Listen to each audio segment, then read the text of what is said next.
Now we're live. Welcome to MMA on the Rocks. My name is Bill Welker. You are listening to episode 253, or you're joining live on Facebook or YouTube. Today is Sunday, August 29th. How about that, folks? August came and went in the blink of an eye. I'm sitting here with a nice Isla scotch in front of me before I tell you what it is. And before we get into UFC Vegas 36, let me introduce not Jeff the Animal Wilson, because he's away out of town this weekend. But I just so happen to call upon another powerful force in the MMA community. You know him from MMA Junkie. You know him from Odds Checker. You know him from the Protect Your Neck podcast. Dan Tom. Dan. Dude, what's up? What a killer intro. Wow. I try to build people up so then it takes the pressure off me. It's like I have this totally amazing person. Now I can suck. I feel like aged, loose tan skinned Ric Flair being elevated to the WCW platform and coming up and you hear the dun dun dun dun, a little old school shout for the pro wrestling fans, I suppose. And then he comes out, gets like 2 chest slaps in, and then gets his ass whipped. Yeah, or goes into cardiac arrest, whichever happens first. Dude, that guy's my hero. He's like, I drink 17 beers and 15 cocktails every day of my life, and I'm still in great shape. Dude, by the way, we should do here's a top 5 I just thought of I should have you on my show for, to narrow it down, like top 5 MMA fighters you would like to have drinks with. And I say that as a caveat because you brought up Ric Flair, and I don't know how it got brought up in my head, but I was like, top 5 like athletes or people like I would want to have a drink with. And like the first 3, and at least 3 out of the 5 names would be pro wrestlers. Like it would be Ric Flair, Scott Hall, although I wouldn't want to encourage him after what he's been through. I don't know what he's going through now, but he was a childhood favorite. And not Jake the Snake Roberts, though he would be a great one. But I don't know, maybe like Hacksaw Jim Duggan. I forget. But like it would be like pro wrestlers. What does that say about pro wrestling that these guys are just like seem like party animals? Or what does it say about you that you want to go out for drinks with 2 recovered alcoholics? Yeah, I am a bad influence. Bad influence. If I could push 2 people off the wagon, it would be Scott Hall and Jake the Snake Roberts. They really need help in that direction. It's like you'd really be helping them out because then they'd have to make another documentary about him on his second recovery. Oh my God. All right, but I haven't even had a sip of this drink, and we're already getting into the mythical off-air territory that you and I were talking about before the show. That's right.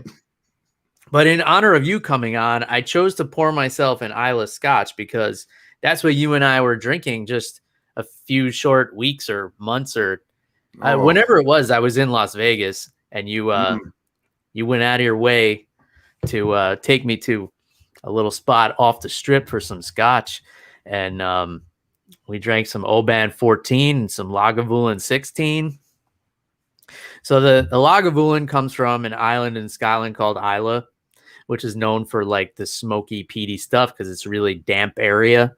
So to dry out the barley, they burn some peat next to it, which gets the smoke flavor into it. And some people don't prefer it. It's very harsh, very aggressive, like almost offensive flavors. But I'm sitting here with another Islay scotch, and it's a little darker because it's actually aged in oak. This is a Laphroaig, and it's Laphroaig lore is the expression, which is done, and it's finished off in sherry casks to give it a little sweetness. And it's also done in bourbon casks, I believe. So Laphroaig is one of the more popular distilleries, but I'm sitting here just with it in front of me, like not even sticking my nose in. I'm getting like black licorice and tar and like all this stuff that would probably turn so many people away. And I'm like, oh, I can't wait. But how did you enjoy the Islay? Well, the Lagavulin is an Islay that we were drinking. The Oban is a West Highland, which is basically just right across the water from Islay. But what were your thoughts on those scotches? Oh man, Oban's always been a favorite of mine. So, but I hadn't had it for a while, so that was a nice treat. But you blew me away with the Islay because, and You read me pretty well, which was pretty easy. You know, again, it's not an ego or machismo thing. It's just where my palates have grown. Whether it's beer toward more bitter things like the IPAs, or when it comes to hard liquor, it's again scotches like we're talking about, whiskeys, bourbons, and neat at that. And when it came to profiles for scotch, as you were guiding me, I said, I welcome the smoky. I love the campfire. And the way you broke down the process, I was getting goosebumps down because I was like, yeah, I'm still remembering how it tasted. It was so good. Like it burnt into me. And it's definitely a bottle that I would dish out the ducats for. One of those special ones if I get my hands on it, that is. Yeah. Yeah, the Lagavulin 16 is a really nice bottle. A lot of people know it from that Parks and Rec show with the Nick Offerman character. Oh yeah, because he was always talking about it, and he actually has his own Lagavulin now. It's an 11-year. I find, with some stuff, like if it's aged too long, it's like overkill. With the Lagavulin though, it kind of needs to be like that 16 years the sweet spot for it, because they have an 8-year and the Nick Offerman is an 11-year. And they're just like a little too young. It doesn't get that really rich, like really smoky, full-bodied flavor to it. They're still good, but when you think of Lagavulin, you think like, all right, this is like I'm going to take a drag out of pipe tobacco and lick a leather sofa. That's kind of like, right. Which sounds disgusting, but don't knock it till you try it. Just be careful which sofa that is too, by the way. Yeah, you don't want to lick the casting couch. Or maybe Jesus Christ. I just had one sip of this, I swear. And it's actually fantastic. I feel like a fire-breathing dragon was like slowly crawling down my throat, and I love it. And the black licorice kind of sticks around, but it's got like a little more honey quality to it on the palate, and the smoke just sits there. It's like you just had like a nice drag of a cigar, like a really high quality cigar. So I'm a big fan of the smoky stuff, which is weird because I'm more of a bourbon guy. That's like where my loyalties lie. First thing I'll always reach for is bourbon, but I love the smoky scotches, and usually people don't play both sides of that spectrum. You're either like sweet or smoky. But yeah, sure. I like to dabble in both, which costs me a shitload of money. Yeah. This actually was a sample sent to me by a buddy of mine who got this bottle. So we kind of mail each other samples back and forth, which is an awesome way to try different things. Because if you tell right off the bat you don't like it, then you don't invest in a bottle. Sometimes you could be on the fence though, because sometimes, you drink a little bit of a bottle and you don't really care for it, but then it kind of opens up and breathes. Yeah. It has a different flavor profile. But tell me, before we talk about these fights, Dan, what were you sipping on last night that has you drinking coffee in the middle of the day today? Yeah, my schedule's been really messed up. I feel like since my girlfriend's been closing, and even though I work from home,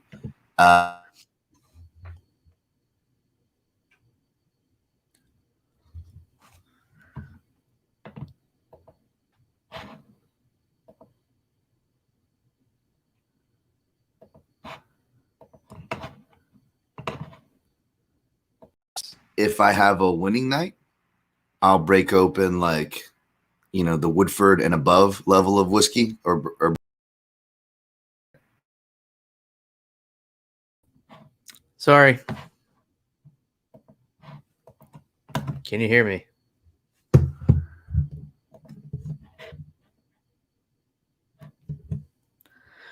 cheap and you drink less when it's expensive. But last night was a break-even / losing night. And I ended up having some sweet tea.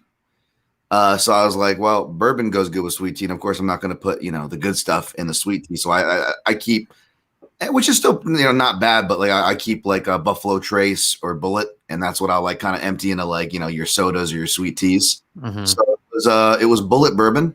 And I also kind of wearing it in my face, which is another reason why I got to get off the beers and stick to, if I want to have, adult beverages, more of the stuff on the rocks, as they say, the hard liquors. But I was trying to get rid of the last of my beers to kind of not have that excuse. So I cut through about, which is a lot for me. Again, the alcohol doesn't mix well with the Asians, I guess, but I had 3 beers as well. Uh-huh.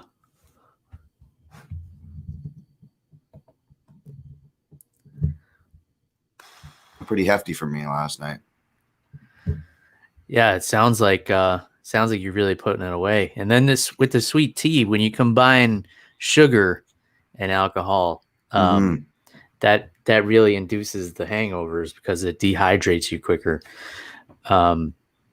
So yeah, like if you're prone to hangovers, you're gonna want to stay away from like sugary mixers and mixing drinks in general. Like I'll try to stick with one.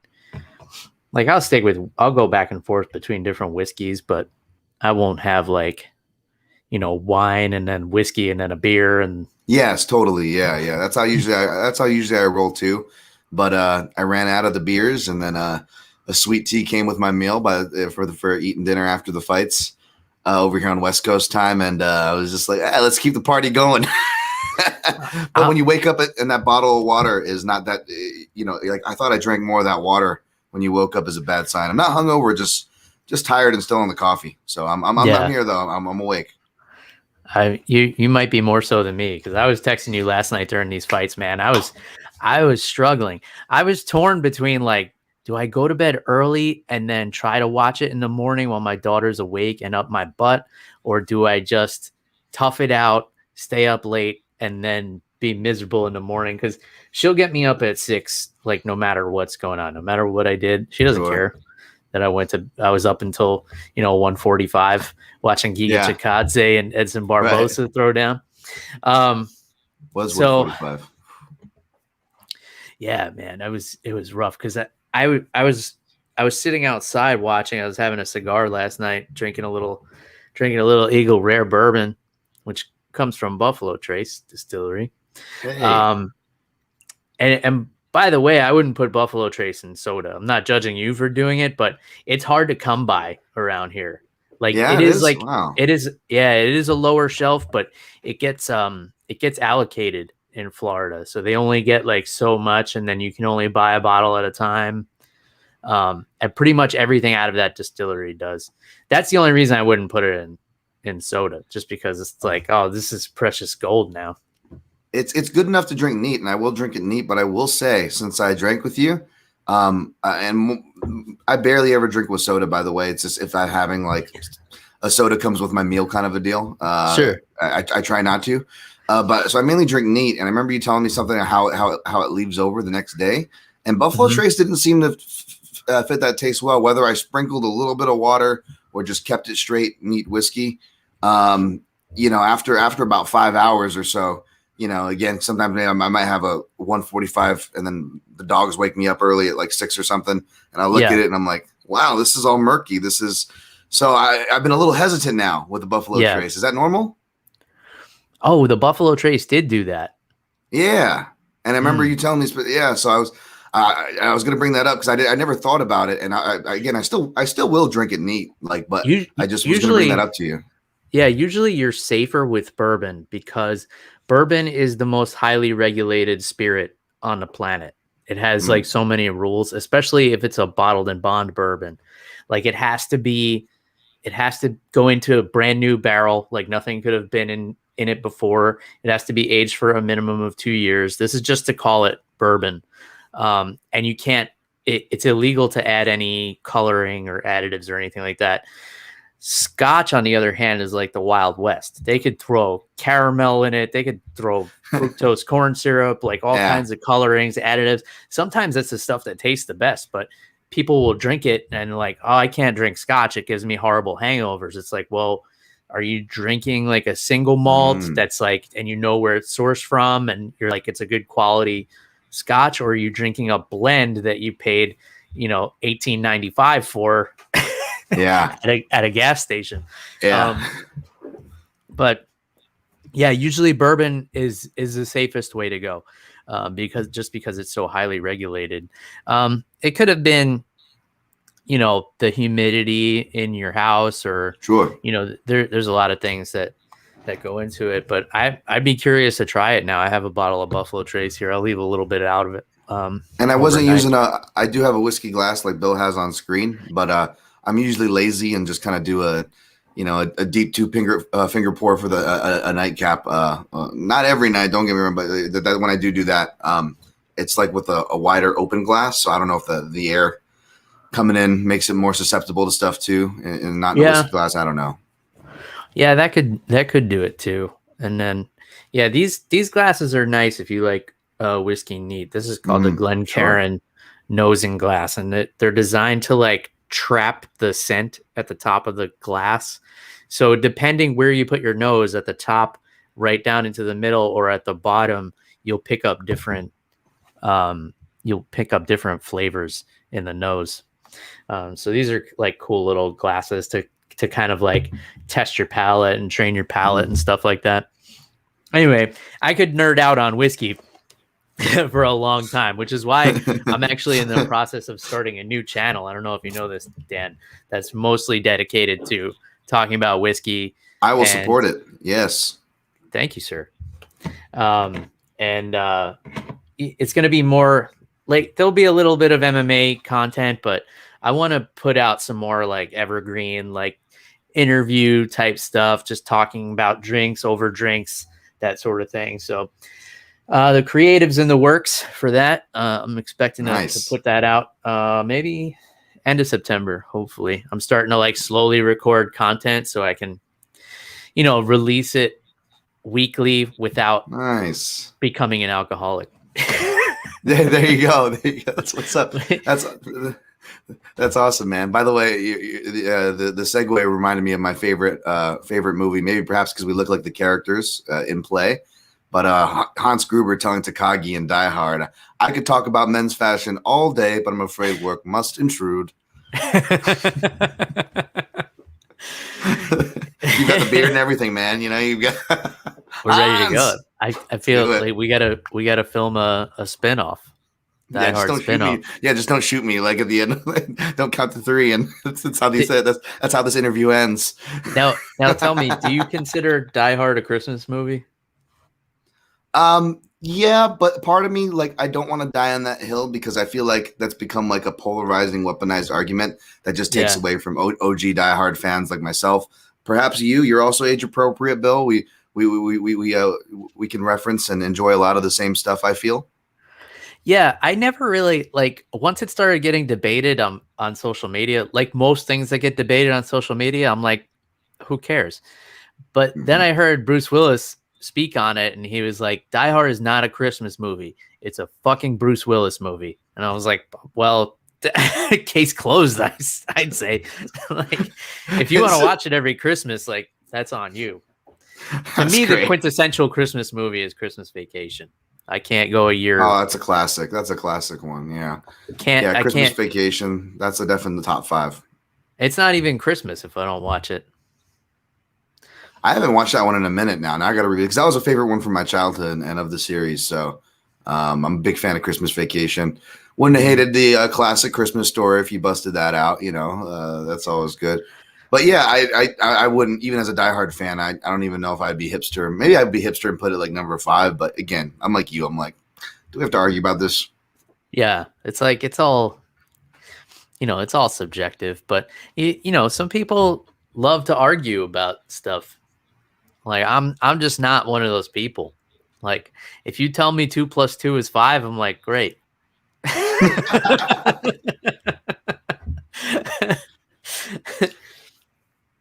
I could be guilty. Depends. Like I could let people get away with probably too much at times where I'm like, maybe I probably should have stepped in and, been a dissenting voice. And then there's other things where it's just like, nobody cares about this but you, Dan.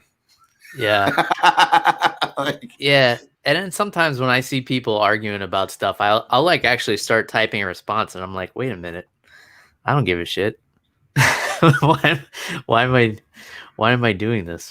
For me, for me, it's time too, because then you gotta be their response and you're locked in. And then like, you got kids and I imagine in a life, like you can't spend too much time doing that stuff all day. Yeah. But some people do. Like, hold on, honey, daddy's tweeting some stranger on the internet. Yeah. with a, you know, with an avatar of like Tony Ferguson. Yeah, Like, I don't yeah, know. exactly. Like, I mean, I fit the bill as far as like, nerd who works from home. But even I am like imagining like some people like, how do they have time to do this? This guy's got like a family and crap, and like a whole nother career and job, and like, what? Why do they waste so much time on this? Like, I Yeah. wouldn't. I don't like having to do it. It's my job. I hate having to go through this newsfeed. I'm trying to filter out. I'm like, can I just get just like the fight cancellations? Like that's what I just want to narrow my MMA newsfeed down. I'm at the point where I'm like, because my beat, for people that don't know, I break down fights. So I always have to, especially in the COVID era, it's like you have to constantly scroll your feed to see, okay, am I pointlessly watching a fight right now? Is this fight even still happening? Especially with this week, we're going to have a lot of visa cancellations on top of it. I know we're going to be recapping the fights that just happened, but the fights happening in the coming weekend got moved from England, right? We to kind of work some MMA into this, but it's just one of those things. It's hard to avoid. So it's like for me, it's like I got to pick and choose now. Like, okay, I can't get in a stupid argument, like in whether it's my comments or someone else's comments. It's like, Yeah. I'm with you. Like, and then when people argue with me, I'm just like, yeah, you're right. It's a great point. Even if I don't believe that, it diffuses people, and they don't know what to do. They don't know what to do with it. I feel like what would serve both of us, and in general, these situations well, is like I need to like make a video GIF of like I think it's Vince Vaughn and Old School, and one of the kids are yelling at him, and he's just like, "What? Why are you shouting?" When he's like, "Make me a balloon clown, make it clown," and he's like, Yeah. "What? Why are you shouting?" Like I feel like that's so applicable to so many of the comments of angry people. Like you can just. But when you tell people they're right, and it's almost like they handed you a bomb for it to go off in your hands, and you just unplug it and hand it back to them, and then they're just standing there with this bomb they made that's never gonna go off. And that's why I don't get a ton of engagement on social media, because I don't play into like people who are trolling or whatever. Like if I don't know who you are by looking at your profile, then I don't care about your opinion. And even if I know who you are, a lot of times I don't care. And then I just move on with my life. And I invite my friends on my podcast to talk about MMA, like right now. How do you like that segue? Yeah. That's what's up. This is and this is like, a podcast where I could feel like I'm talking to a friend is my favorite kind of podcast and the only podcast I'm trying to do right now. So it was an auto yes for me when Bill asked. Man, I love a big fan of MMA on the rocks. And shout out to Jeff the Animal Wilson. I don't know what's going on with Jeff, but he's not here, and why you're having the B team in. But seriously, shouts to Jeff the Animal Wilson though. Yeah, Jeff's he's just out of town, and I guess he wasn't gonna have internet. But yeah, it was more like begged you to come on. I was like, Dan, please bring some clout to my show. I need some. How about that? My numbers are going down. Come save me. Please. Dude, I feel like I've plateaued, man. I've looked at I actually recently, I try not to look at my numbers. It's too depressing. And I plateaued because I think that I don't do those arguments enough where like to your point, it's ironically how you get engagement, even though it's me, it's like I'm annoying enough as it is. Why do I have to do more of this? Like, so I fall in that middle line where, yeah, I think I'm about right where I'm at. But you know what? It's introduced me to some really cool people like you, both the show and in person. Bill's a cool person in person, folks too. It's not just Bill on the show. So happy to be here, man. Now they're gonna know I paid you to come on today. Mm-hmm. But yeah, I look at the numbers. I look more so like where people are listening from and the duration. And the duration is usually the whole show, as long as I keep it around an hour. I find when I start going past like 65 minutes, that people drop off.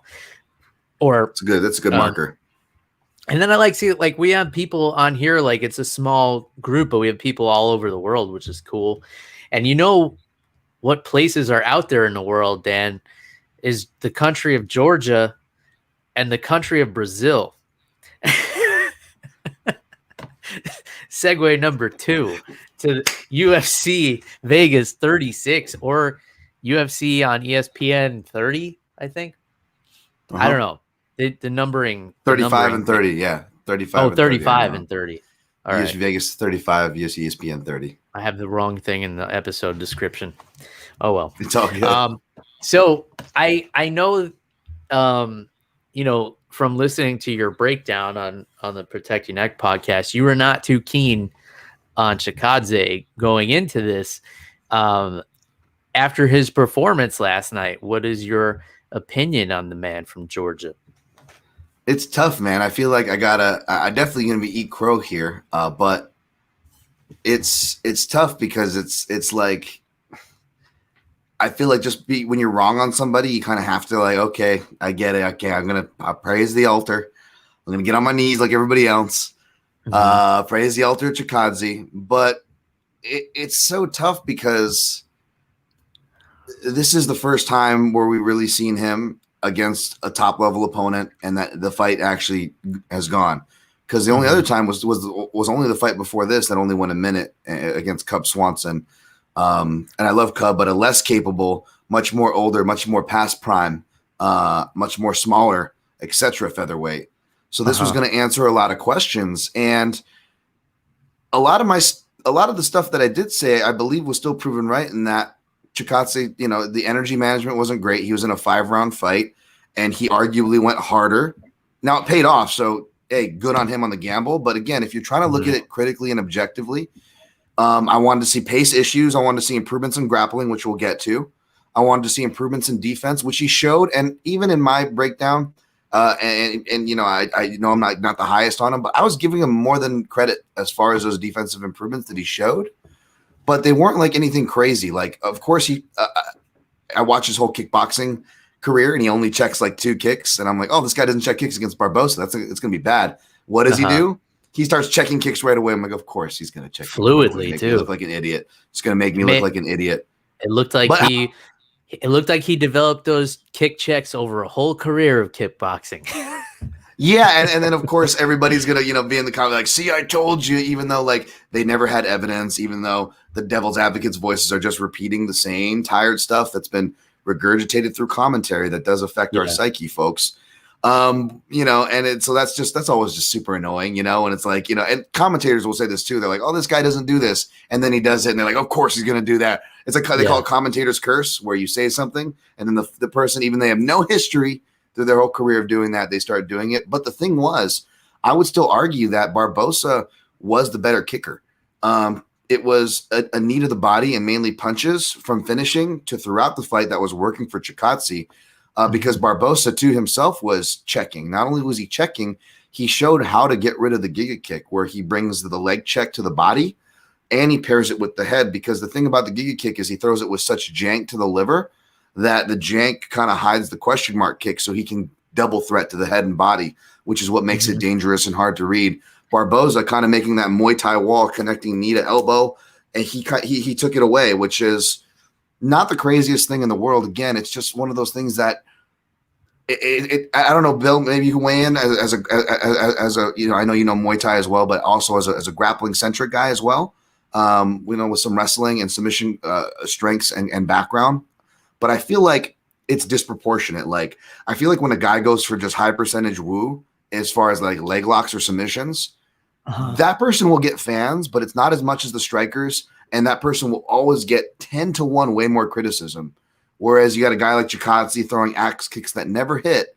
And again, he was kind of not really pacing himself and missing. But people like lose their mind if you throw a spin kick in him. They're like, oh, he's the best ever.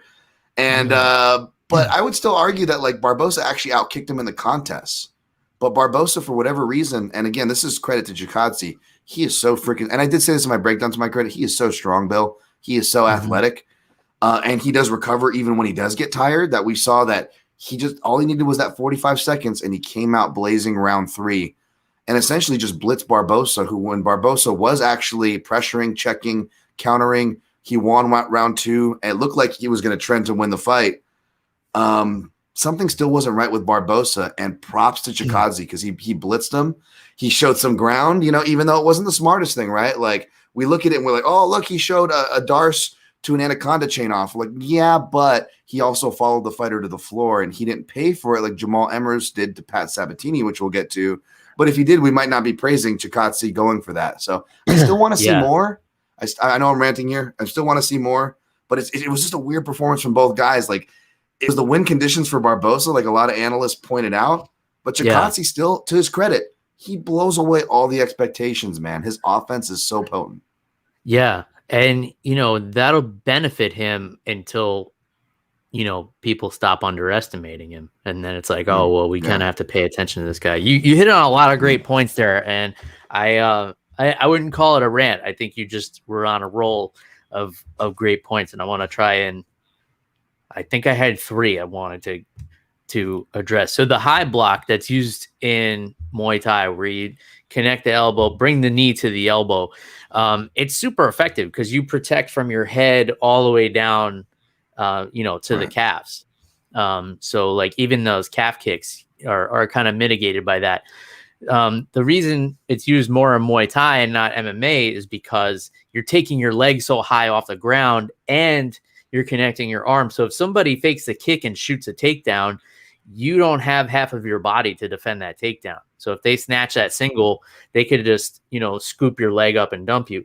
But because there was no threat of the takedown, Barboza was able to do that. The same thing went for Chikadze. Because there was no threat of the takedown, he was able to stay backed up against the cage and counter strike off the cage, where, if you're in there with a grappler, that's not where you want to be. Right. So yeah, I think Barboza, he looked good. He was just in there with a younger, faster guy, like a younger, faster version of himself almost. And I scored the second round for Barboza. I think he started to fade towards the end of it. But I thought he scored more points in that round. And then, unfortunately it was the finish came in the third, right? Yeah. Beginning of the third. Yep. Yeah. I have it right on the screen in front of me. And I'm a little disoriented, Dan, because I rearranged my studio space. So like now the screen's on the opposite side and I'm facing. Yeah, I was going to say, I felt like you were more to the right of the room before, right?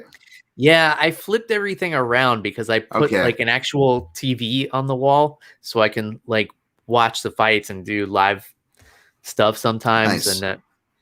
Or just lock myself in here, when my daughter or wife are tantruming, or if they're tantruming in tandem. So at least I have a TV.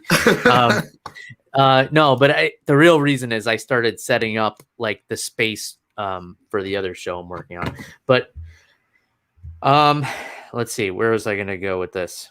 Sorry. Muay Thai checks. Yeah, the Muay Thai check, that's why it works well against someone like Chikadze, but you wouldn't want to use it against, a wrestler who utilizes those low calf kicks or throws a lot of body kicks. And I heard you kind of on your last episode of Protect Your Neck, you were kind of like hinting at Chikadze's style and where the kind of stop and go explosiveness comes from. Can you elaborate on that a little bit? Like his pacing issues and stuff like that, or the perceived pacing issues? Because of the martial arts that he studied when he was younger, that gave him that kind of stop and go. Yeah. It's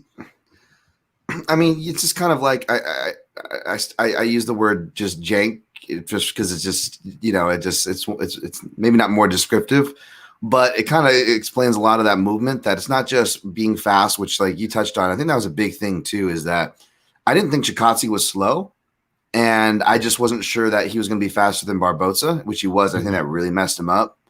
But it's not just the speed and the athleticism, because again, it's weird. It's like even people that are fan of Chikadze might not call him athletic because he just looks so awkward. But that was one of the few reads that I had right on Chikadze, was that he was athletic and can recover from these awkward, there's these awkward explosions. And I guess the Goju Ryu part of it, as far as the in and out, and it's not a style I'm familiar with. I didn't come up through. I was more of a Kempo karate guy, which is probably why I'm more favorable to, like, the Stephen Thompsons of the world, of those kind of styles. And a lot of people will kind of blanket, and when they talk about karate, and they'll talk about Stephen Thompson's Kempo, Lyoto Machida's Shotokan, and conflate it with Giga Chikadze's Goju Ryu. And it's just completely unfair. Not even to mention the fact that all these people had, you had Lyoto with the Muay Thai influence from Anderson. You had the Muay Thai influence from both Mike's gym in the Netherlands for Chikadze, which I actually like that version of him the best. That's when he actually showed to check a lot of kicks. But then when he went and started doing MMA and then moved stateside,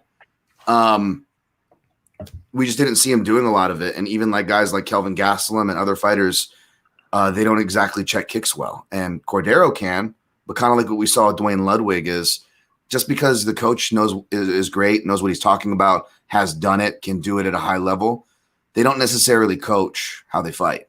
And that's kind of across the board with a lot of coaches that we kind of feel to realize. So it's not dissing on Cordero. Oh, what are you saying? Cordero doesn't know how to teach leg checks? No, clearly he does. Clearly Chikadze can, but it's definite. It's different. It's different styles that influence you. But because he's been doing the Goju Ryu, that general movement sticks through. And the reason why maybe I think it contributes to his pacing is because the Goju Ryu is called like the hard and soft style. And from what I recall, and I even went back to read just to make sure I wasn't talking out of my ass, but most of the hard techniques are straight, and that's how they delegate it. Whereas the soft techniques come circular. But what you notice with Giga is that everything comes hard with him. There, whether it's a boxing jab, which does fall in line with the straights, but even his hooks are hard. His kicks will have, the circular nature, the round kicks, right? Or tie kicks, or the conflation of the two, which is the Giga kick, right? And with the question mark attached. So the fact that he is taking all these techniques that aren't necessarily meant to be thrown at full blast, which again, something you can say for boxing too. That's not just a traditional martial arts style that's selected to Goju Ryu. It's the same thing in boxing. It doesn't matter what tools you take. If you go and throw everything at hard blast, it's not the smartest thing to do in the world, right? I think we can all agree with that. So it's not that I'm trying to unfairly doubt Chikadze, but you just see this guy throwing things and at a pace that you're not supposed to in traditional martial arts, in kickboxing and MMA. And he hasn't come across, even in kickboxing, there was a lot of padded record, just like his MMA. It was really hard to know how far, and it's still hard to know how far he's going to go because, God damn it, the guy is making it work, man. And he is, like I said, one of the few reads that I did have right was that he is really athletic, man. He's fast, he can recover, and that's going to be dangerous, especially the fact that both UFC, as you know, Bill, they keep the wrestlers away from the strikers, and featherweight is not a very wrestling heavy division right now. When you look at it, there's a ton of strikers, so like Chikadze could actually get pretty damn far until you get to the champ. Volkanovski knows how to put people on their backs. Thank you for saving the terrible setup to that question. That's it. That's the exact answer I was trying to get out of you, and I asked the question horribly. But Goju Ryu is what I'm gonna is that was the answer I was looking for. That I need to research a little bit more to understand his style better. So you think he gets the title shot? I don't think so. I think that they put him with Max. I think they already set it up with the promotional gold. They built this as best kicker versus best kicker. And even though, again, I know Giga actually did, to his credit, he actually landed the Giga kick quite a few times, by the way, despite us waxing on Barboza's defense. But it was ironic that, like, again, Barboza was the one that got him to switch stances with the leg kicks. Barboza was the one that got him to react and backpedal and posture off of body kicks, which always means that it hurt the guy. So I'm like, I still, even though Barboza lost and Barboza didn't look great and pull the trigger for as much as he consistently usually does, I still would argue he won the kicking contest. Neither here nor there. As you've heard, the post-fight talking point was, we now know who the best kicker is, not just between the two, but in all of MMA, because, that's my problem. It's not with Giga. It's with this weird, he gets hyped more than any other fighter pound for pound. And I get it. So? It's promotion, what they're supposed to do. I don't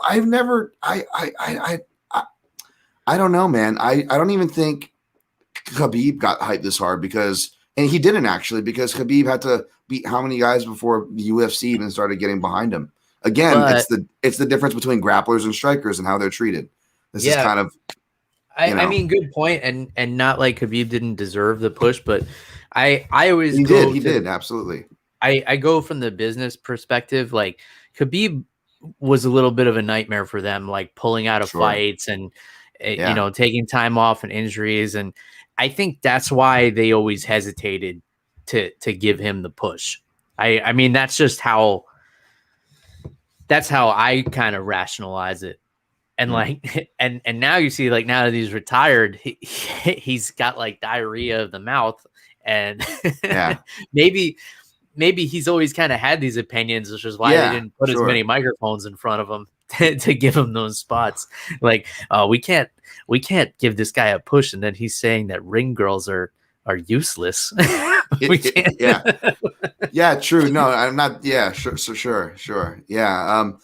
No, it's certainly it could be, but it's weird, man. Like, even in kickboxing, it was just like I was saying on the podcast, like, it's okay to, like, the guy would literally gas out. And again, it's not me. I'm just going off the evidence, and not only the evidence, but like the evidence would be he gasses out in every fight that goes past 2 rounds. And he looked like he was on trying to do that against Barboza. And commentators both in kickboxing and MMA are like, maybe he's just waiting for the right moment. And the crazy part is Giga himself, both in fights that he won in the first round to fights that he lost to every. So it's not like he's just making the excuse when he loses. He's himself has said multiple times, I am prone to gassing because I'm so big and I cut so much weight. And he is 32, getting toward the exit of his prime when the weight cuts begin to be hard. Forgive me for assuming the guy was going to gas for the umpteenth time in a row. So it's like, it's just one of those things. But the commentators just, it's so crazy. So again, it's cool. He's going to be known as the best kicker. And to that credit and to that point, whether any of us agrees with that, we had Max Holloway market himself as the best boxer in MMA in his last fight, right? And Giga's smart. He goes, I'm the best kicker. Let's see how I go against the best boxer. And I'm sure he's going to liver kick Max Holloway and become the first person to stop Max Holloway now. And that's just how this guy's trajectory is going to be. I bet. I'm done doubting the guy. I don't think it's like Khabib. I don't think I'm allowed to pick against him anymore. This is one of those things. Yeah, I mean, it's funny how some guys have picked up on these fake titles, like these fake superlatives that don't really exist.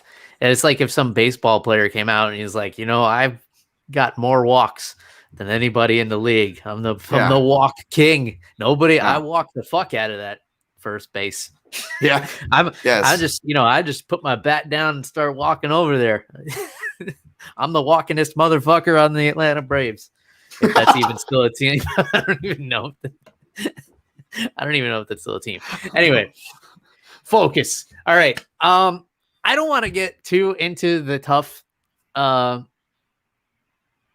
I thought, both fights were awesome and impressive. Battle had an awesome comeback, and I would say the same for Turcios as well. So instead of taking a deep dive into both of these fights, out of Battle and Turcios, who do you think has a brighter future in the organization? Easily Turcios. And I know, again, I'm Mr. Anti-hype, and according to that, Turcios was certainly the tough darling. There's always one, right? Whether they're for better or worse, usually for worse. But in this case, I've got optimism for Turcios because I think he earns the hype, I really like his style. It's a fun style. It could be dangerous, but it just reminded me of that all action. I know Tony Ferguson gave him a shout, and that's a great parallel. I went for the Miguel Torres parallel. He's like the Filipino Miguel Torres out there. He's El Salvadorian as well. Shouts to El Salvador. But yeah, he looks like like the next coming of Miguel Torres out there. So from personality to actual earned fighting style, I say Turcios, and I think he's also in a more competitive division, has fought more people. I don't think Bryan Battle made the best account for himself, even in a comeback win there. All right. Great answer. For the young folks listening, Miguel Torres was a mulleted young man who was a champion in the WEC, which got absorbed by the UFC some 10 years ago or so. The East Chicago waterfall, baby. I loved watching Miguel Torres fight. Yeah, man. He was fun. Yep. He would have won more fights if they graded damage off the bottom in his day, but that's why I made that parallel there. Oh, yeah, for sure. Good point. I thought I was impressed by Hiestand as well. This was a split decision. It was a close fight. I was really impressed with Turcios' clinch. Sure. As a Muay Thai clinch guy myself, I can appreciate the control there and keeping the clinch and doing damage from the clinch. I would sign both of these guys. I would give them both contracts. I thought they put on a hell of a performance. I thought Urbina was good too. Stepping in last minute replacement. I guess I didn't know that till I was watching the broadcast because yourself, I didn't watch Tough. Yeah. I got like 3 or 4 episodes deep, and I was like, man, I'm watching a whole hour of content just to see one fight, and nothing else is happening. Like I can't do this every week. Like they even tried to make a little friction between Volkanovski and Ortega, and it just came out like awkward and weird. Oof. It was like Napoleon Dynamite awkward, but like not intentional. I'm glad I missed it then, man. It sounds exactly what I expected. Yeah. Oh, it was gross. Let's see. Daniel Rodriguez over Kevin Lee. What did you think about this one? I agree. D-Rod just landed the more damaging strikes. I think that it's just more – I picked Kevin Lee. I wasn't super confident in it. It wasn't just bias. Again, it was just kind of my method. I like to not just pick the more proven fighters, but the more proven wrestlers and submission grapplers in that smaller cage. Yeah. But Lee, not just so much the gas tank and coming up to welterweight, which has both been questionable, but he had 2 knee surgeries coming off this. And even though I still agree, despite losing, I still agree that Rodriguez was a more winnable fight than Sean Brady would have been. But with Sean Brady being hard to take down and a good ground guy himself, you got to wonder, maybe Lee didn't want to take tested knees. And he looked at that as a good match because he just planned on striking it out with Sean Brady, something that he could not afford to do in this matchup, right? So I think that's something potential to look at. And even though I like Kevin Lee, I said this, that, on my podcast, that we have a propensity to not give, certain guys the credit they're due and overinflate others. And I think Kevin Lee, to no fault of his own, and granted, he's played into that because he definitely loves the spotlight, He's got that fighter ego that can really, absorb that and perhaps do well in that. Unfortunately, I just don't think the skills are there for him to be a top 5 or top 10 guy, or a top 5 guy, I should say, in either division. I think that's just kind of his ceiling. He's going to be the guy that can out grapple you for 2 rounds and maybe get you out of there, but everything is always going to be sketchy no matter the division beyond that. See, I am going to agree and disagree with you at the same time. I think he's reached his ceiling, but I don't think it's a skills issue. I think he has the skills. Kevin Lee, and I'm sure you've trained with guys like this before, is probably going to be like one of the more talented athletic guys in the room. Sure. And he's going to beat up everybody. But once things stop going his way, they will continue to not go his way. And I don't know if that's a mental block or if, like, once he feels like he's losing, his body just shuts down. Like, I don't know what it is, but that seems to be the pattern with Kevin Lee. And it's unfortunate because I think he has all the skills in the world, and there's so many variables put together. Like there's the mental, emotional, like balancing your home life. Like you said, the knee surgeries, like so many things going on, getting a Traeger grill tattooed on the back of your head, like whatever else you're doing in your free time. Right. But for me, that like Kevin Lee is always winning the fight but then the minute things don't go his way, it's like things fall apart. Like he has this mentality that he can dominate anyone, and he probably can. Like he hangs in there, he's dominated some really top guys, but then once it starts to slip away, that like he's beating the shit out of Tony Ferguson with a giant staph infection on his chest. But then, once he slipped up a little bit, it was a landslide. And we've seen a lot of fighters like this before. The same thing in the RDA fight. He's beating the brakes off of RDA, and then it's starting not to go his way, and then it finishes not his way. I also thought he looked a little small compared to D-Rod. I know D-Rod was, coming in on short notice, and like he's a big dude, but Kevin Lee, man, unfortunately for him, I think he's just a 65er in a world that doesn't have a 165-pound division. Like, that's just it. Like, he's too big. He's not going to make 55 anymore, especially getting older.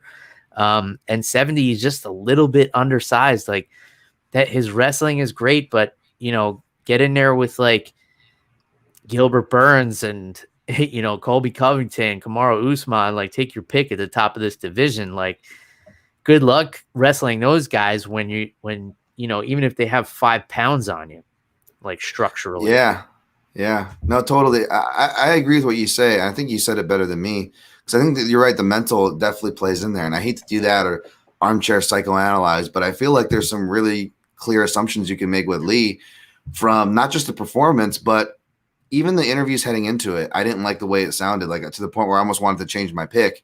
The fact, the way he was talking about, D-Rod, it just, you hate the, because again, I'm not trying to say, oh, fighter's scared or this, because I hate people that say that. It's not what I'm trying to say here, but there are some times where you can hear, you're like, oh, they don't sound good. They don't sound confident coming into this one. And then when you have the stare down, and like you said, I saw that size difference too. And I think Lee did, and his way of countering that and projecting those insecurities onto his opponent was going, what did he say to Daniel Rodriguez? You look small. You look small. And right there, I'm like, oh no, Kevin Lee just lost his fight. Yeah. Because he just pointed out the obvious elephant in the room, and he accused the other guy of it, with classic projection 101, right? And that's the thing. I think his style is dependent on that. And for a while we could say, well, if you're a muscled up guy and you're 5'9", you can win. Look at the champion Tyron Woodley when he was champ, right? But maybe there's something to that. Maybe to be 5'9" at welterweight, you need to have a decent amount of muscle. And I don't want to play into the lazy, Rogan analysis. And my guy who is an actual pro fighter and strength and conditioning coach, shouts to Gil Guardado. This is his biggest pet peeve, is when people's muscles equate lack of cardio, because that is not true if you do it the right way. However, maybe there was a reason why guys like Woodley at that division had to watch their pace, right? Maybe Woodley knew something that Kevin Lee is finding out the hard way, is you can't just keep pushing forward. And when things don't go his way, like you say, his response is, I'm just going to push harder and gas harder. And you're like, no. And then, Yeah. And I always hesitate to be critical of like the mental aspect, because, I'm aware of like what these guys have going on, like to a degree, before they get in there, like not specifically, but, in general, like I know what it takes to get in there. That's why I sit here and talk about it instead of go and do it, because I actually know like what it takes to do this. So I always hesitate that, but I have noticed it is a reoccurring pattern with him where, once he could be completely smashing somebody, and then, once they start to get over on him a little bit, it's all downhill from there. And I had high hopes when he started working with Firas Zahabi, because that dude is just so smart, and I feel like he knows how to bring the best out of people. And he probably would have picked up on that and figured out some kind of magical wizard solution. But speaking of wizardry, I'm going to skip over a fight real quick. Gerald Meerschaert with the rear naked choke victory over Mahmoud Muradov, who I guess didn't know that he tapped out because he tried to keep attacking Gerald, and Mark Smith had to tell him, like, you tapped, man, like, it's done. This isn't like, there's no argument for a bad stoppage here. Like, you stopped the fight like this. But man, Meerschaert, it wasn't looking good in that first round, dude. Give me your thoughts on this fight. Oh, I'm happy to be wrong here. I picked Mahmoud, but I'm a big fan of GM3. Hopefully he's not mad at me for picking against him. Because I did, say it's dog or pass. I sprinkled on the submission prop. So I actually made some money off this one, despite being wrong. But yeah, it was, the smaller cage can create those opportunities. I didn't think he had the wrestling for it, but he didn't need to because he stuck it out, had to eat and, walk through hell. But he created that opportunity, that chaos, was able to, pressure, rock Mahmoud and take his back and choke him out, man. Happy to be wrong on that one. Yeah. Can I rewind you to the gambling jargon? Yeah. Because I lost. Like so you picked Mahmoud, but yeah, you say you sprinkled, so that means you put also money on a submission from Meerschaert? Yeah. Okay. Yeah, because the line, if you wanted to bet Mahmoud Murdoff, he was like, what, minus 650. I wasn't doing any parlays, which would have all failed, because the favorites weren't trustworthy and were overpriced on this card. So I just stayed away, but I'm like, if you're going to sprinkle on anything with the line inflating, you already get good odds on Meerschaert, which you could have done. But his most likely path is by sub, because even if he does rock him as he did, it's probably going to end up being a club and sub, right? So, from a gambling perspective, that's why picks, analysis, and betting are three different things, right? So it's the analysis don't always match up with the picks, or the results, which suck for guys like me who base everything on analysis. Uh-huh. But betting is a complete different animal, where that's another, it's another annoying thing, is because you don't even have to get the picks right. You could just kind of throw darts out there. And sure. You can still make your money. So yeah, because I know guys who gamble and they will just blindly bet on fights because they know how to play odds and like they don't know anything about fighting. Like sometimes I have guys who will text me like, "Hey, what do you think about this fight?" I'm always hesitant because I know that there's money on the line, and I don't want to be like, especially like it's different what you do. You like kind of put it out there. But it's one-on-one. Like, what do you think, Bill? What should I do with my money?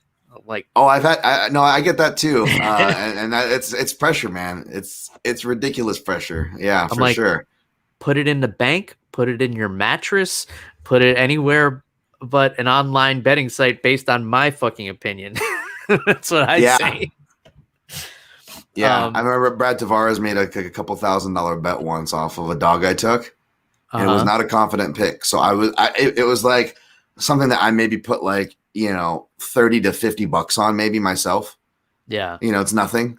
And he's like, but I know somebody's putting thousands of dollars on it. And I'm like, okay, now I'm nervous. I didn't put the money on it, but now I'm freaking nervous. Like I got the money on it because I want that person to do well.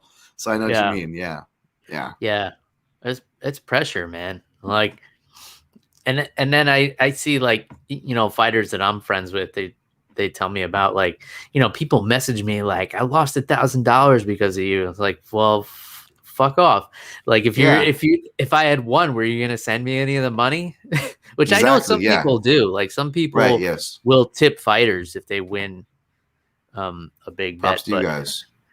If you guys are more curious about betting lines and stuff like that's way over my head, like please subscribe to Dan, even though I'm sure you probably do already. I skipped over Petrosky getting the TKO over Michael Gilmore. I thought he looked good, man. He seemed to fix, I guess he had a cardio issue on the show. He seemed to fix that. But what I want to get to is a 17-second knockout, Abdul Razak Alhassan against Alessio de Chirico. I knew this was going to be probably a first round knockout. I wouldn't know, which side of the fence to fall on that one, but I had a feeling. Alhassan, man, it's like it's a first round knockout or a loss. It seems like. Am I far off on that? No, not wrong at all. Not wrong at all. It was crazy though because I wasn't sure because both guys are deceptively durable, and the Chirico had never been stopped. So it was kind of surprising, but at the same time, it wasn't, because, like you said, that's kind of how he wins. Yeah. There wasn't a lot of setup to it. There wasn't a lot of feints, but big punch, big kick. That's enough to do it. They put him out, man. It was a big one. He didn't just get stopped. He got sent to a screeching halt. Yeah. Is what happened there. That was one of those scary knockouts where you're like, oh my God, is that guy gonna be okay for the rest of his life? Like, that was hard to watch. But I watched it several times. And I was confused too, because I looked away and I heard Brandon Fitzgerald yell, Al Hassan with the leg kick. And then I saw the Chirico on the ground, and I was like, me too. That happened to me too. Yeah. Did he leg kick him? Yeah, me too. I was like, what the fuck?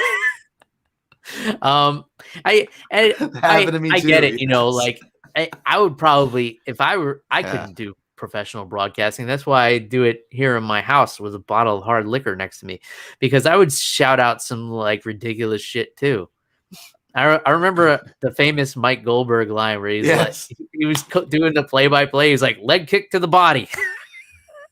It's like, yeah. It's like, or I think the Cerrone Matt Brown finish. I think he goes leg kick, and it's clearly like a switch kick to the head that knocks him out. Yeah, like, he kicked him with his leg. Yeah, but that's not to put Brendan down. I think he does. Of course, Brendan's on the man. With the play-by-play. He was just totally. He was excited. I wouldn't know what the hell. I would be like, Betty White's vagina. He put him into the canvas. Betty White, shout out. You can't put me in that job. That's why I do it here. We need to make Betty White a ring card girl. If Khabib ever comes back to fight, just see what he says about that. But he's a big fan of like Betty White as a ring card. I was like, this is more like it. Yeah, it's like, wow, Khabib's got some weird kinks. Okay. Yeah. Right, Khabib. I like older women. Very proper, respectful. Yeah. These young girls is number one bullshit. Yes. While we've been bantering here, by the way, Dan, I poured myself another Isla Scotch, which is Ardbeg. Nice. I don't know if you're familiar with Ardbeg. No. This is their 10-year. So this particular distillery has an actual cult. Like, not like a religious cult, but like people who swear by this stuff and it's their favorite stuff, and they think any other Scotch, especially any other Isla Scotch, is crap. Very strongly flavored, very intense. One of their expressions, I went to buy it from a store and I was like, hey, what is this one like? And the guy said, it's like a piece of rope soaked in tar. And I was like, perfect, I'll take two. But Ardbeg, known for like very dark, very aggressive flavors. Like if you're like a Crown and Coke kind of person and you want to like take a dive into neat whiskey, this would be like beyond the deep end of the swimming pool. This would be, I like it. I want to try it now. This would be like swimming in open water, more like. Okay. I gotta try this now without a boat near you. But yeah, very intense, very smoky, very like. They have an expression called a wee beastie, which is a 5-year aged Scotch. It's like drinking a brisket. Like if you just put a brisket in a Vitamix for 3 hours until it was completely liquid, that's kind of what it's like. Very smoky, very rich, very like meaty flavors. But that's what I've moved on to. This is the 10-year, which is like they're probably most approachable, and I would not give this to anybody who is not very experienced with Scotch. Wow. So did I sell you on Ardbeg? You think? Yeah, man. I gotta get on that now, man. I gotta get some. It's my island. I gotta dive in. Shouts to anybody who knows where that line's from. I gotta dive into some of these distilleries in there. Their products, man. You're selling me hard. Yeah. Isla first, that original, that campfire, that smokiness is just, I got to get, that's on my list for sure. I'm secretly a rep. You know, what's funny is I do like occasionally plug certain spirits. Ardbeg is not a sponsor of the show, but like, I feel like I just talk about stuff I like. So like, yeah, if I've had companies reach out and I'm like, I'm sorry, I don't drink that. I don't want to say anything bad about it. And then, you know, there are ones who request me to talk about them, and I do. And then there are ones that I just like. So I like Ardbeg, but you know, unless you like very offensive tastes, like if you're like a black licorice person, like black smoky coffee, like that kind of stuff, like dark, like burnt ass brisket. Like if you like the burnt ends, you could probably be an Ardbeg drinker. Jeez, I wish I had liquor places approaching me. All I have is like men's grooming companies approaching me, which I've turned down because I'm like, every podcast has that. They don't need to hear me talk about my personal grooming habits. They hear me talk about enough. But anyways, you guess the company I turned down there. Because you're so clean cut, Dan. Like they wouldn't approach me because I'm just like, I haven't shaved since I was 12. I just lazily like buzz myself every few weeks. And like, I don't even. Unfortunately, that's where my Asian genes kick in, and none of the Italian, Nordic, or any of the European blood I have, it's not represented in the facial hair. Or, you know, I'm not. Maybe you're right though. I should stay quiet on that and be like, it's because I use your products. But again, I'm a bad salesman. I'm turning down off the few offers I get. So yeah, you know, but I respect you for that though. I used Manscaped on my face. That's why my skin is smooth as balls. Yes. Oh Jesus Christ! Like this is why the grooming companies don't reach out to me. Well, I want to respond and be like, if you listen to my show, like, do you understand? Like, I already talk enough about dicks and male genitalia. Like, do I really need to talk about more to my audience? Like, I've already pushed enough away with my creepy talk. Like, let's get some sponsored creepy talk. Yay! Yeah, you just gotta like just weird them out in the response. Then, like, I'm sorry, I don't shave down there. Yeah, there we go. I don't believe it. It's against my religion. Against my religion. That's right. Yeah, there we go. For the sake of time, I want to breeze over the rest of this card. So what I normally do, as you probably know, is I'll just rattle off the results to Jeff, and he'll tell me what pops out to him the most. So I'll do the same with you, sir, if that's all right with you. Let's do it. Wellington Turman, split decision over Sam Alvey, despite getting deducted 2 points for the eye pokes. Sam Alvey very upset at the end of this. Rightfully so, because, you know, it's probably the end of his UFC career. Dustin Jacoby, very impressive knockout over Darren Stewart, another Stewart, first round knockout. JJ Aldrich pretty much dominated Vanessa Demopoulos with her wrestling and controlled this pretty much all of this fight. Pat Sabatini ripped Jamal Emmer's leg apart with a heel hook. They had a really interesting, we can actually dive into this one a little bit because there's a lot of fun details there. And then Leomana Martinez split decision over Guido Canetti. So what's jumping off the page here, Dan? I know obviously the Pat Sabatini because that was the only one you verbally reacted to. Yeah, no, Wellington Turman Alvey was just a weird fight. I backed Alvey there, but you can't feel bad. He had every opportunity to win and did it. Jacoby Aldridge, that seemed like a easier picks in hindsight, but respect. And Sabatini, Jamal Emmers, basically it was a bad start for Sabatini, and Emmers looks like he's really finding his power, but he's been trending away from his grappling, and when he does use it, because he does come from a wrestling base, has a brown belt in Brazilian Jiu-Jitsu, I notice he uses it at the wrong times. Like he's not taking down strikers, or he's taking down fighters when he could and is potentially behind, like he was with when he did take down a striker in Chikadze, and didn't do it consistently. So he's had questionable fight IQ, and in my breakdown, I said basically in the small cage, I'm going to go with the better wrestler and submission grappler in Sabatini, who's a black belt, Pan American, wrestled at a higher level with a better record even in high school. And I pointed out specifically, I'm like, I don't like those long legs. And it reminded me of Carl Roberson versus Brendan Allen, where again, the striker's facing the submission grappler, and instead of, not only does he get into grappling, which I think the part you want to weigh in on, Bill, he gets into a grappling entanglement, but decides to go leg for leg, and essentially, the guy has an M60 machine gun, and you counter him with a 32 pistol, which is what you're doing when you try to use a toe hold against an inside heel hook variation. It's literally the opposite of the leg lock spectrums as far as danger. It might be countering with like a BB gun, because like I would never go toe hold for heel hook like with anybody, because and you know this, Dan, a toe hold hurts. Like it really fucking hurts. But like in a UFC fight, I'll let you snap a few of my toes off. Like I'm probably not going to tap to pain.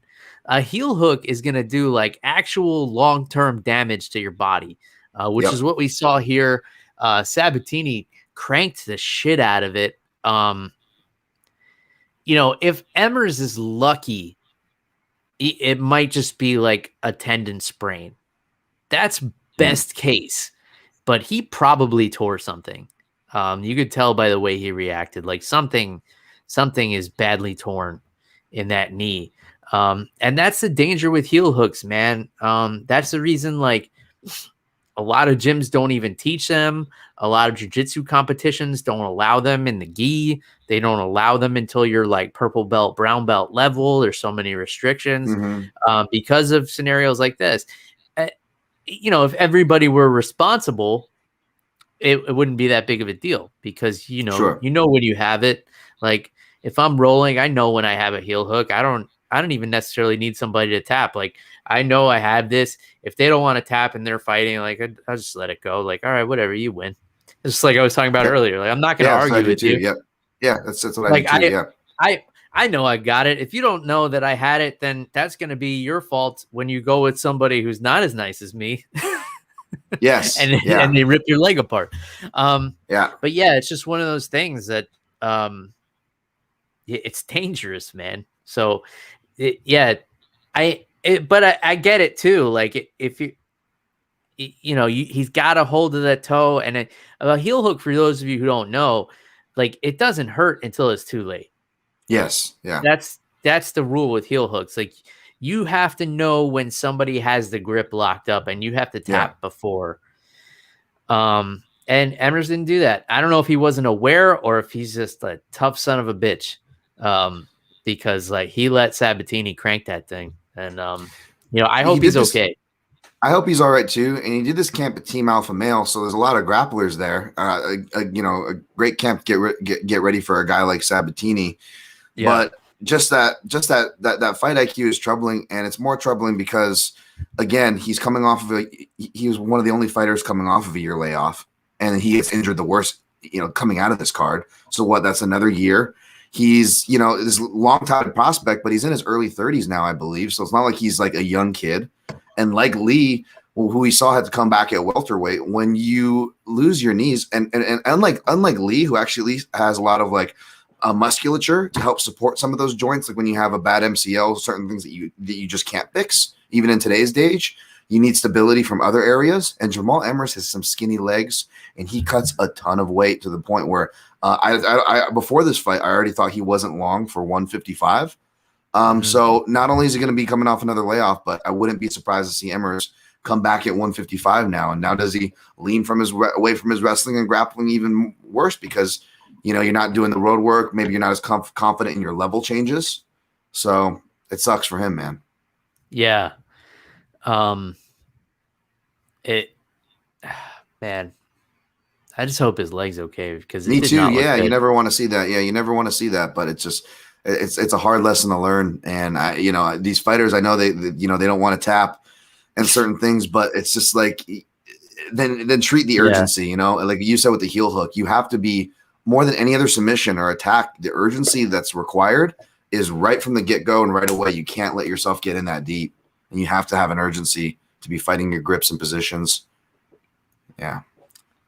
Tough. And it's hard too because he was going for the toe hold. He might not have even realized like what Sabatini had, and like as soon as he locked it in, he cranked it hard. So I guess he didn't really have the opportunity to be aware that he was in such deep trouble. You know, he was just focusing on like, oh, maybe if I have this, like, you know, maybe if I don't know. I would say that. Head, but.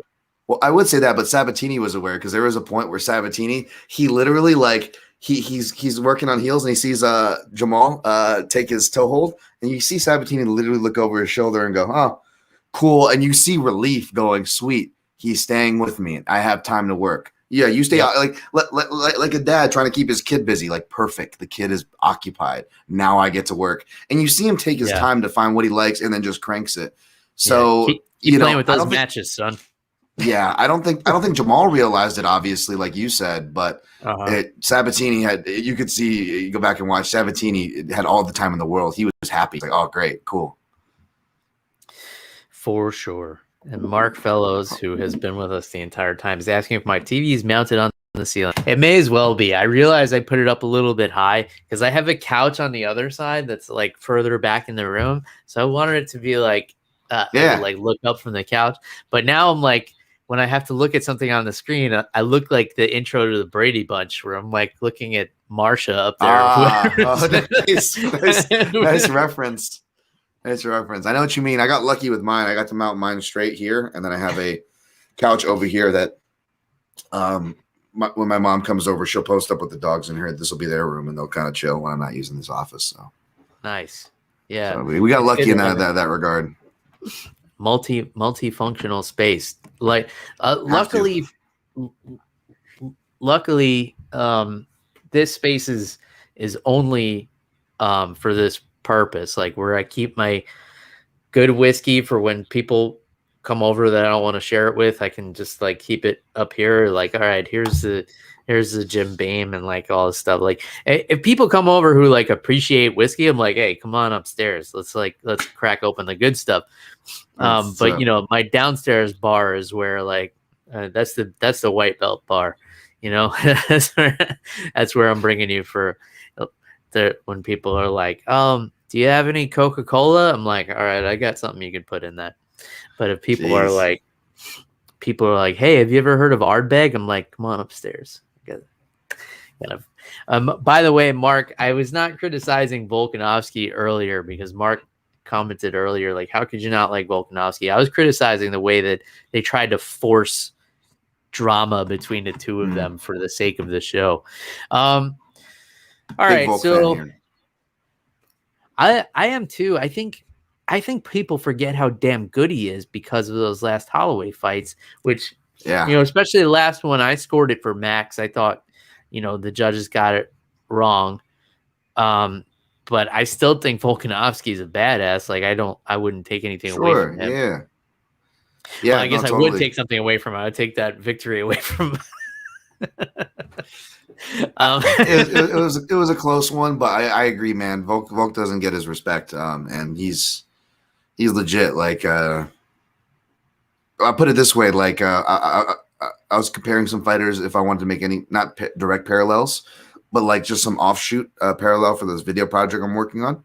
And Volk's one of those up there where, like, if you're talking about GSP as far as tactical champions, like he's multi-flexible. Oh, for sure. Look, Dan, you're in luck, and this is total coincidence. I pulled up UFC Fight Night 191, which is next week, and there's an advertisement in the corner here for those watching on Facebook and YouTube for dicks.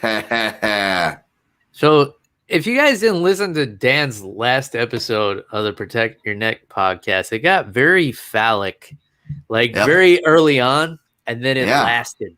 Like much like the smoky flavor from this Ardbeg lasts on your tongue, like the phallic talk.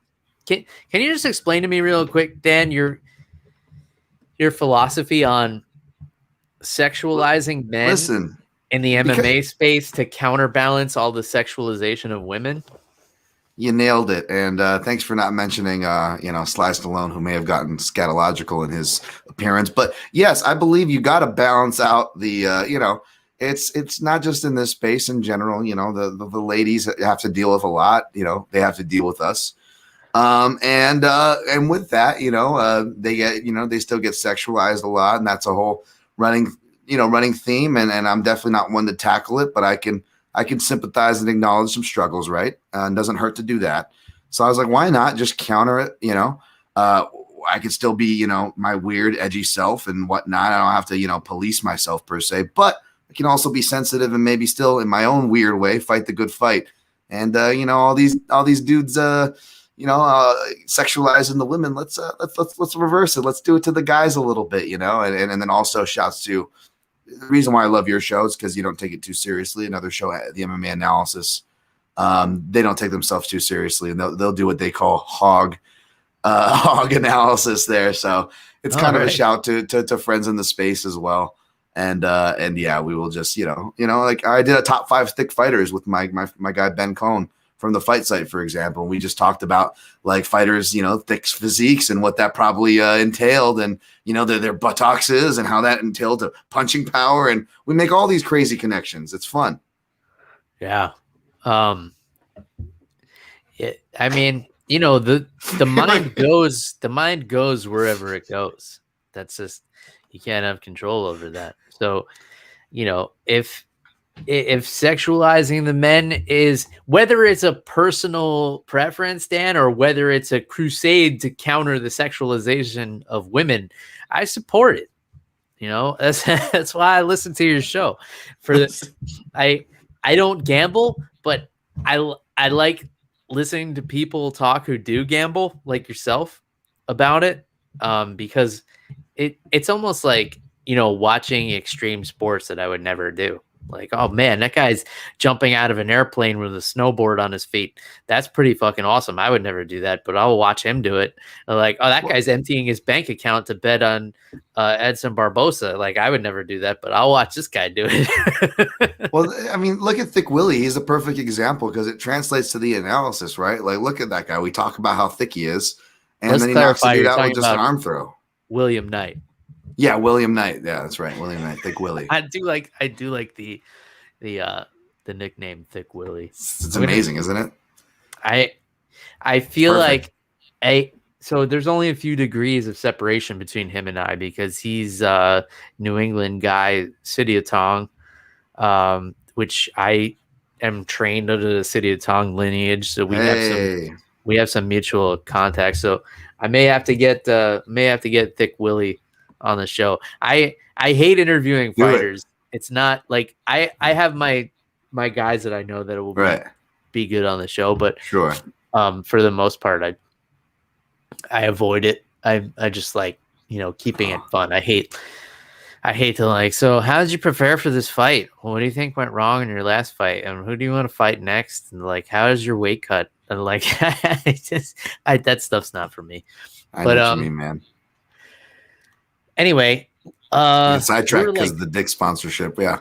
Oh, I'm so distracted. Look, there's 3 dicks on this page. There's 1, Jesus. 2. You know, it's funny. I was they opened one at the mall one time, and me and my buddy, when we were still kids, which make it extra creepy. This old guy, literally, sounds like a joke. Like, I'm not making this up. Literally, we're walking by, and the guy just kind of off the side of his mouth goes, "You kids like dicks?" And we stop. We're, excuse me, what did you just say to us? And the guy just kind of like got like awkward. He's like, the new store, it's over there. It's Dick's Sporting Goods. And then he just like walked away. We're like, that was really creepy. Like, was he trying to be funny? I mean, I don't know, man. I'm not.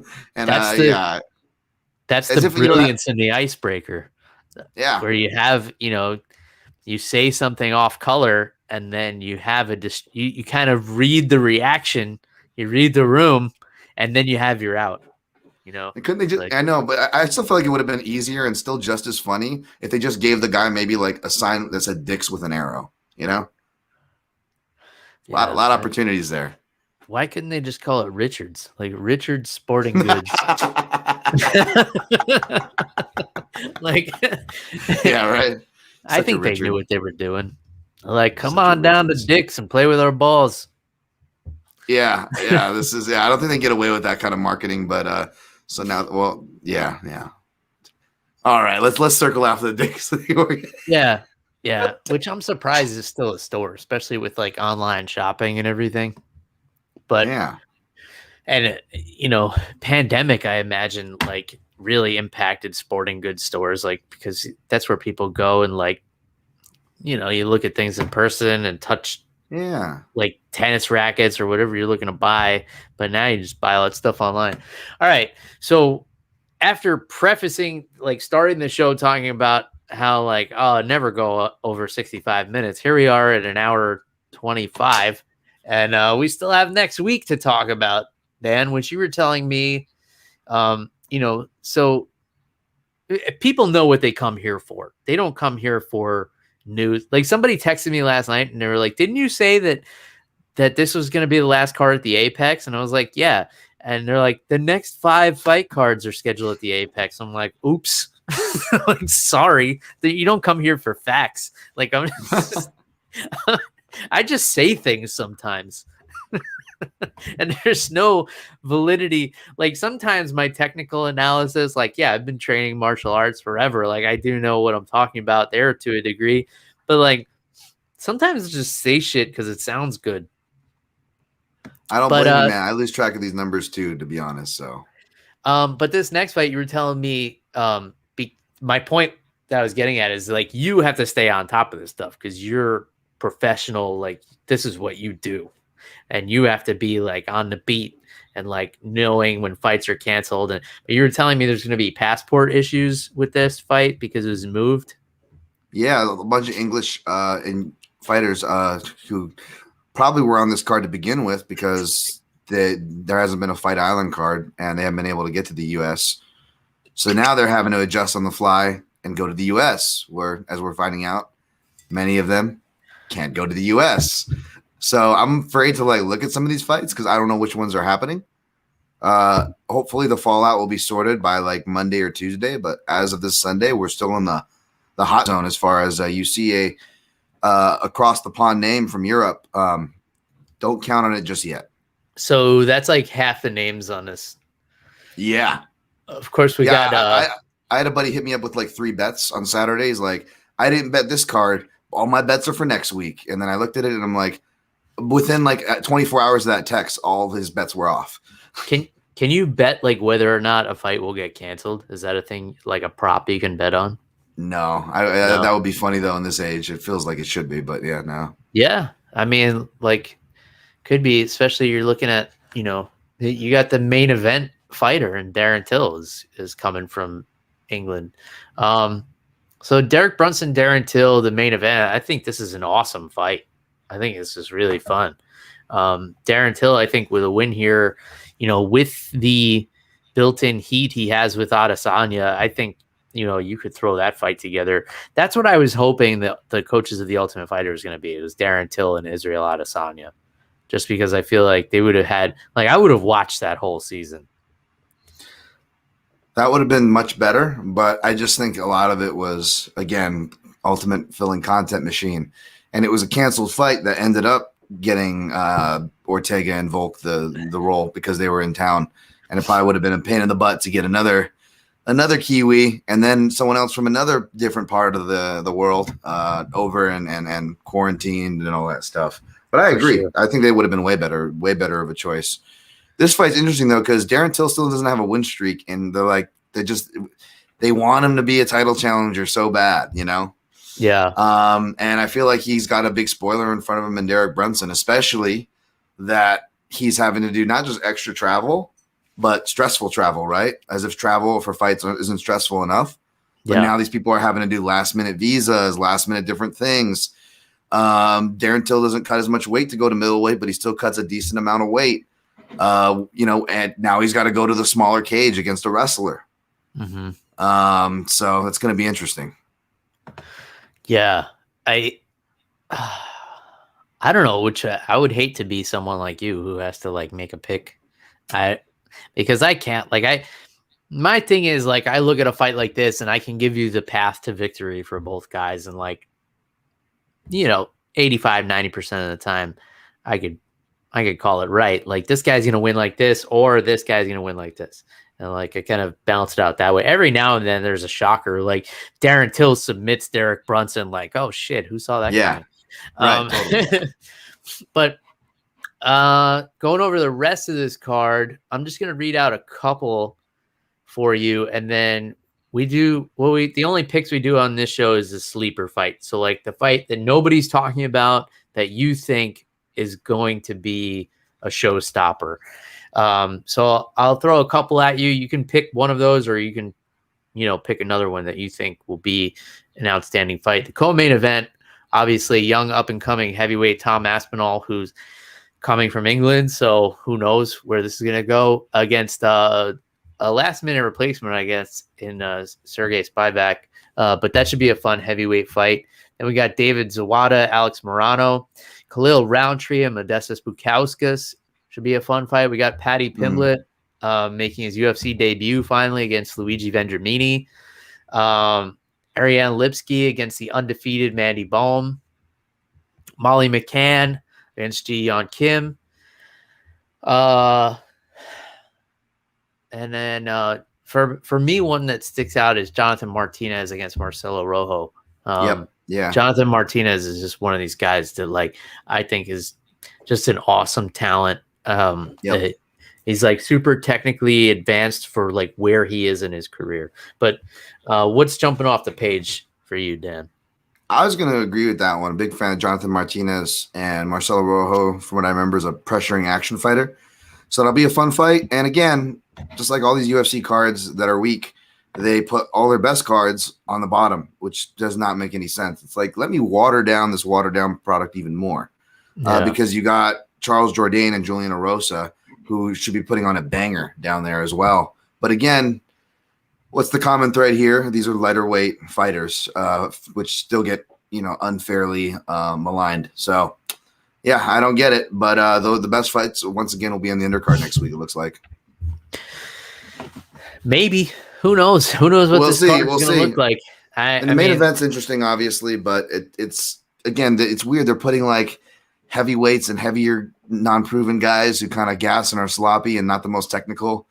If we're going by stereotypes of division and stereotypes of level that we're now seeing in the UFC, it's so weird. Like, I miss Joe Silva matchmaking. Like the Joe Silva special was you open the prelims with a heavyweight fight. So if it's sloppy nonsense and it sucks, who cares? That's what's supposed to be the curtain jerker. Or you kind of hyperjack the start of your card. And then what Joe Silva always did was it was always lightweight fights until the absorption in like 2011 or 2012. And then from then until the sell-off in 2016, it was either lightweight or featherweight fights to start main cards, whether it was pay-per-view or TV. And you could not go wrong because those are the best divisions. I don't know what's going on with them. I don't think they can care because they have to just fill content and give fighters fights and recruit fighters from the gutters half the times to fill these cards. So beggars can't be choosers, but for old school people that have watched it, boy, can you tell the difference of the card structures.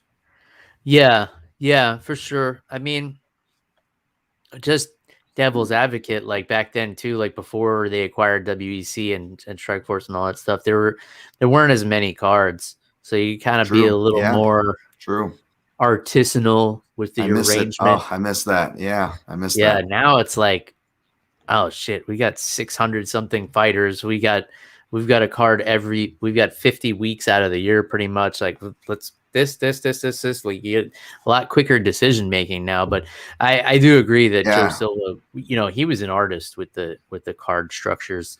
I remember like back in the day when there was only like every other month pay-per-view, I would watch a card like, and at the end of it, I would be like, all right, would I buy this on DVD? Yeah. And that was like the criteria my buddies and I would talk about. Like, that's a great measurement. It had that Randy Couture fight and like Chris Lieben lost and like, but I don't know. Yeah, I would buy it. And then you go buy it. And you end up buying all of them and having them sit on the shelf. Totally. But, yeah. I guess we'll just see how this card shapes up. There's Tyron Woodley and Jake Paul later tonight. Mark was asking about that. Like, I don't care about that. Like, if the wife falls asleep early. Like I'll throw on a stream and I'll watch a movie while it's on, Right. like Yeah. in the background. That's kind of where I'm at with it. Do you have any vested interest in this? Not at all. The only interest I would have would be like for multiple reasons, not just the MMA thing. That would be the smallest percentage of the pie. Like MMA versus boxing, it would be more just like from a gambling interest, and we'll just say the other sociological ones. It would be nice to see a guy like Paul get his comeuppance. Sure. Like it was cool seeing Woodley call him out for his style and like their backgrounds, and pointing out how their backgrounds are much different for how Paul holds himself. So, there's that, but then I don't even want to, because I don't want to feed into this stuff anymore. I know it's been going on and it will go on. I'm not hating you guys if you like it, by the way. It's totally cool. Again, I was talking to Bill, I don't know if it was on the show or not, or our off-air convo. Like there's this whole YouTube world that I'm realizing it's not for me, and that's cool. So I don't want to be a hater and a boomer even more. Yeah. But after what happened last night with the results, I feel like Jake Paul's going to just win by knockout now, because that would make sense. That seems to be the trend. So, yeah. And it doesn't mean anything to me either way. Like I'm happy for Tyron. Like he's getting a big payday, like that he's earned. He's put in the work. He's had an awesome MMA career. Like he should have like money in the bank to take care of his family. Yeah, absolutely. So I'm happy for him. Like, win or lose, he's going to have a good payday. I don't care. This is not an athletic competition to me. This is a young kid who is a lot bigger, and like picking fights with a 40-year-old retired MMA fighter. If he beats him in a boxing match, like what does that mean to the world of combat sports? Like probably nothing. Like this is a phase. It'll pass by. And if it doesn't, like I'll still feel the same way about it. But I'm just like, I can't get interested in it. I understand why other people are. He's a polarizing kid. He said some inflammatory things. Oh, he attacked Tyron's mom. He said this about it. All right, yeah, I get it. I get why people are tuning in for this. How many people are paying for it? I don't know, because I feel like a lot of the Jake Paul follower generation, like they know how to hack the internet. They know how to not pay for this. So like, how are they making all this money? So that's why I think it's not really like a sustainable business practice. But I could go down a whole rabbit hole with that. I know. You're right. That is so silly though. Like the someone talk crap about someone's mom is like the biggest thing on why this guy sucks. Not because there's allegations of sex abuse or his brother like desecrated actual suicide graves in Japan. Like, no, that's not a big deal. It's because he talked crap to someone's mom. So it's all silly from all levels. You're absolutely right about that. It's like, but after the grave desecration, he shut his YouTube channel down for a day. Did he? I guess. I don't know. A whole day, Dan. I don't know. Yeah, it's like it just feels. It feels to me, and I felt bad because again, I don't want to poo-poo on anybody's parade or that enjoys this stuff, because it's completely okay if you want to enjoy it. Yeah. But like I made this thing in a previous podcast, and I didn't finish the thought, and I don't know, maybe you will understand this reference. It just feels like the people that were defending like Paris Hilton, or I don't want to say Kardashian, because she's actually done some good stuff from what I hear for like the legal system and getting people. So I don't want to disrespect that, but I'll just use Paris Hilton, where people were like, no, it's not just the sex tape. She's making her own perfume. Like, right. That's business stuff. She's got to be smart, right? I'm like, yeah, I'm sure she's not having any help. I'm sure she's taking part in the meticulous process of finding the scent and sourcing it to make sure it's responsibly tested and all that. I'm sure. Yeah. And I'm not trying to like S on, but it's not because she's a woman or Jake Paul's this or that. It just feels like that kind of culture thing we do, where we're just like, oh, but look at the really rich and privileged person, and look at the numbers they generate. Well, that when you have that kind of a platform and that privilege, and maybe you can get away with calling out, like you said, past prime 40-year-olds and making your name off stunts, and it's just the world we live in, I guess. And people want to see a train wreck. Like that's why they watched Paris Hilton. Like this girl comes from generational wealth. Like she's going to be wealthy for the rest of her life, no matter what. They want to see her fall on her face. Like they want to see her make like they want to see a sex tape where she's horrible in bed.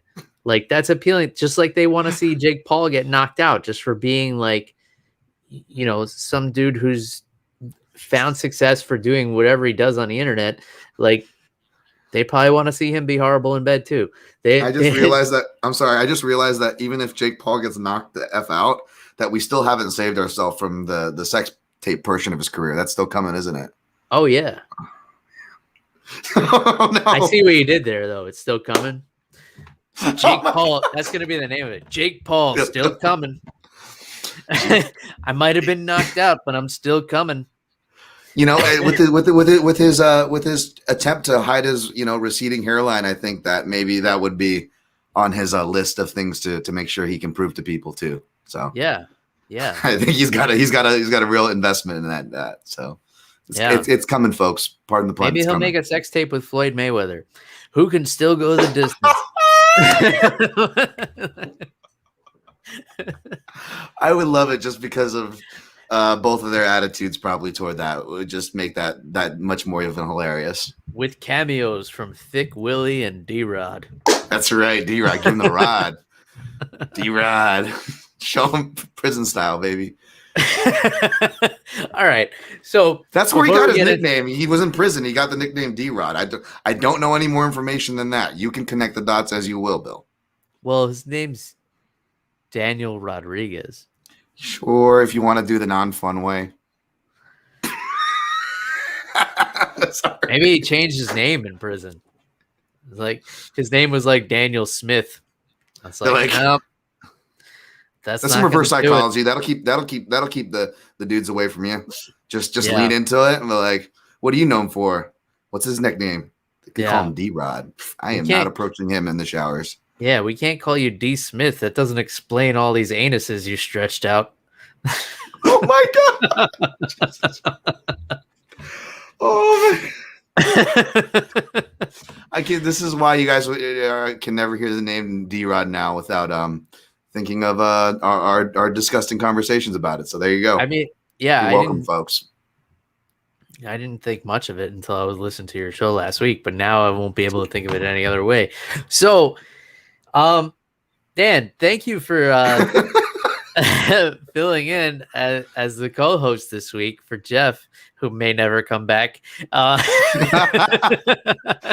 the Dick's sponsorship only lasted for this episode, folks. In case you couldn't tell, this was sponsored by Dick's in multiple ways.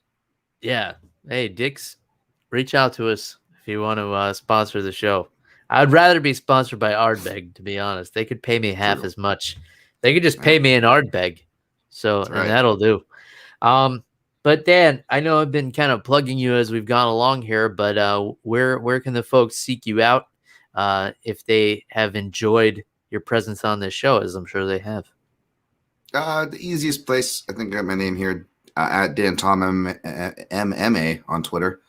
I swear I haven't. I'm the one that's supposed to be sober here. Yeah, that's the easiest place. You can find me, the Protect Your Neck podcast. If you're watching this on YouTube, I got a channel, Daniel Tom MMA. If you want to subscribe to that, I put the audio versions of my podcast up on there and do some video stuff when I can get around to it. Hopefully I'll have Bill here maybe on a top 5, episode of, fighters to drink with, or I'll let him have the ball for something fun. But yeah, man, it's always a blast to come on MMA on the Rocks. And thanks for having me on, Bill. Thanks for coming, Dan. I appreciate it. And you responded right away when I asked you to step up and fill the animal's shoes, which I know are big shoes to fill. I know we all missed Jeff this week. As I'm going to try and cue up the outro video that I have now. I'm very technologically sound now, Dan, since the last time you were on the show, which I think was probably almost a year ago. Yeah, almost. If you guys want to get a hold of Jeff and tell him how much you miss him, it's at @animal_Wilson, Twitter and Instagram. And you guys know how to get a hold of me. It's at MMA on the Rocks everywhere on social media. He's Dan Tom. I'm Bill Welker. Until next time, cheers, everybody. Goodbye. Did it work? No, didn't work. I played the sponsor thing instead. Oh yeah, get our t-shirts at Team Reaper. The links in the in the show notes. And here's the outro video. Cheers, everybody. Bye.